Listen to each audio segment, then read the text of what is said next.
Hi, welcome. This is Safitik Pro with another unboxing video. iPhone 12 Pro Max 5G.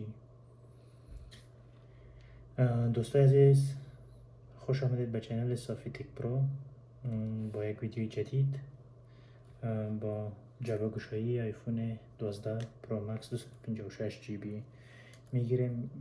اینجا معلوماتش هسته که اینجا دقیقا نوشته است آیفون 12 پرو مکس USB-C است، بل لایتنگ است که 5G و 4G است. این بازش میکنه، میبینیم که چی داخل جعبه است و یکی هم آیفون 12 پرو مکس است که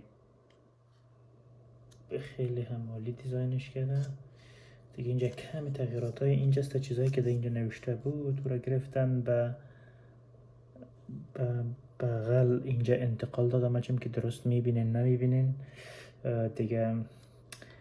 ایره آیفون در کنار میگذارم، ببینیم که چی هست داخل باکس. داخل باکس یک دانه است، یک دانه اداپتر هست که چارجر میگیم از USB-C و USB لایتینگ هست. کیرم کنار میگذاریم. یک کمی تغییرات دیگه اینجا آمده میبینیم، معلومات و اگریمنت و لایسنس وارنتی کارداش که هست، استیکر اپل که هست، اینا تقریبا خرد شده. ایره گرفتن خرد دیزاین کرده. ایره هم میمونیم تا کنار میمونیم. دیگه چیزی نیست، فقط این میسته و دیگه یه هم خود آیفون هست، آیفون 12 پرو مکس هست که بازش میکنیم. بیا میبینیم میشه اینجا که هست پاور باتون میشه هست و یه هم ولیوم داون باتون، ولیوم اپ صداره که پاش بلند میکنه و یه هم سایلنت میکنه. اینجا هم لایدار سکنر است که اولترا واید کامرا است دیگه، و یه هم جای USB لایتنینگش هست دیگه. بیا بوت میکنیم، لیتس استارت بوت، ببینیم که چی گپ هست داخلش. بوت شد.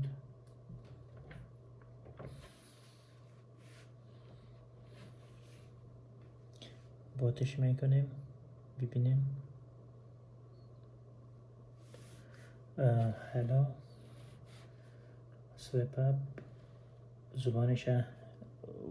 زبانش هم انگلیسی میگیرم. موقعیتش هم انتخاب میکنیم. هر جایی که هستین دوستای عزیز همونجا رو انتخاب کنن به خاطر اکتیویشنش. سویتزرلند،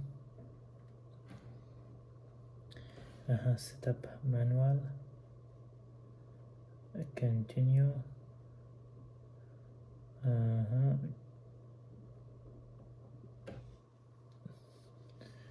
خب میگیره میشه در وای فای خانه. در وای فای اگر وصلش کنم ببینیم، کنتینیو باید در وای فای وصلش کنم. که پسوردش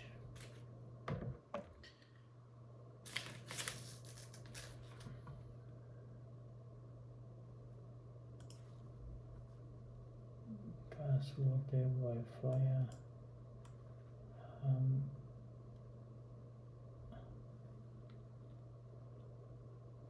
دقیق نمیفهمم که کجا مانده میشه. با گمانم یافته میشه.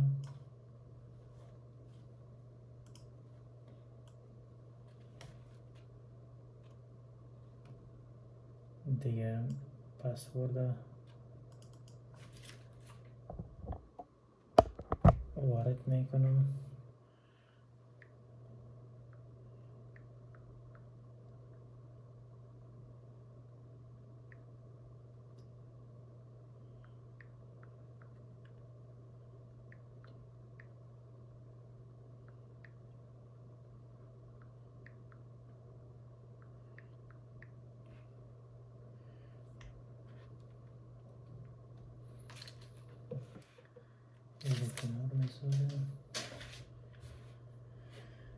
میبینیم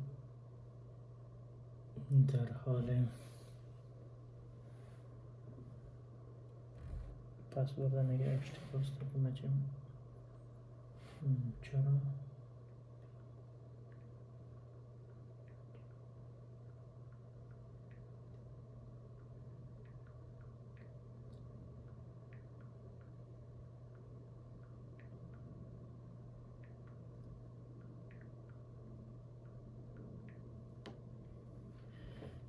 پسورد قبول کرد.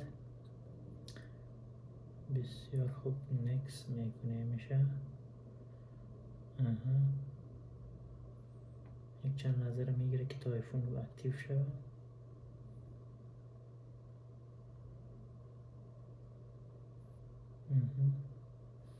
بچم چرا قدر وقت زیاده میگیره به خاطر اکتیو شدنش. دیگه نباید این کارو میکرد. از که به خاطر سیم کارت نیست داخلش. بچم چرا یا سیم کارت خود نمیفهمم. بسیار خوب. ستاپ لیدر فعلا کدام کود نمیتیم برش. don't use code. دیگه پیش میریم. خب بعدا ریستورش میکنم از from iPhone from Mac or PC. بعدش من ترانسفر میکنم از آیفون سابقیم، از آیفون 11 پرو مکسم ترانسفر میکنم. حال فعلا همه تو پیش میرم بدون کدام چیز. اینجا اپل آیدی نمیخوایم. اپل آیدی ستاپ لیدر don't use. agree continue not now disable location okay. ستاپ لیدر share with Apple developers continue. standard welcome to iPhone. فعلا صفحه آیفون ما صفحه هوم اسکرینش آمد. میریم یگانه چیزی که میکنیم میبینیم میشه معلوماتش about this آیفون 12 پرو مکس است که ورژن 14.1 هم از قبل انستال شده که ما باید اپدیت کنیم که 256 جی بی هم هست. دیگه سافتویر اپدیت هم آمده برش. دایرکت میرم فقط یگانه کاری که میکنم والپیپر ها رو میبینم که چی والپیپر داره. لایوش میرم بخش لایو. این والپیپر که رنگ خودش داره، یم برای گلدش هسته که و یم گریس ده و هی هم گرین است یا سبز ما میگیم و استیلز و یم از iOS 14. دیگه ای بود ویدیوی انباکسینگ ما. با امید که خوشتون آمده باشه. دیگه چینل سابسکرایب کنین و فراموشتان نشه. چینل براتون نشانم میتونم اینجا. صافی تک پرو اسمش از بسیار زیاد تشکر. روز خوش. خداحافظ.